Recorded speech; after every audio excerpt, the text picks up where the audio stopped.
Let's step back into ancient Greece and Rome, where sexuality was more than desire. It was a practice of care of the self, integral to living well.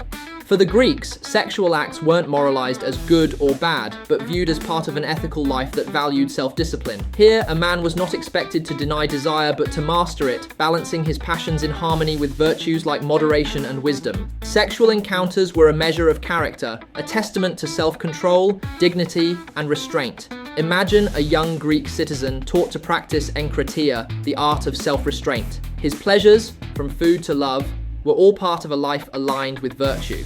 Sexuality was woven into his daily discipline, an element of his overall ethos.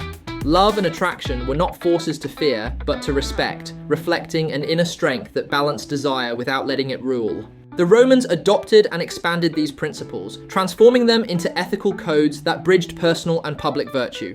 To them, sexuality was part of life's regimen, where the goal was harmony between body, mind, and society. But then things changed. As Christianity spread through the Roman Empire, a shift began that Michel Foucault saw as revolutionary. Where the ancients had found virtue in balancing desire, the new Christian ethic championed abstinence, asceticism, and self-denial. Sexuality became a potential threat to the soul, a temptation to resist in the pursuit of purity and closeness to God. Unlike the Greeks and Romans, who saw character in how one managed desire, Christian doctrine framed sexual conduct as a moral battleground, introducing a powerful language of guilt, sin, and redemption. This change was transformative. Care of the self was replaced with an ethic of confession, secrecy, and surveillance. The act of confession became central, as believers were encouraged to reveal their intimate desires to religious authorities, surrendering their inner lives to public judgment. In doing so, the Church amassed an unprecedented power over personal conduct, reshaping sexuality into something to be scrutinized and controlled. Foucault coined the term scientia sexualis to describe this shift, a system where sexuality was not a personal discipline, but a domain to be governed, categorized, and restrained within strict moral frameworks. Through this transformation, the care of the self faded.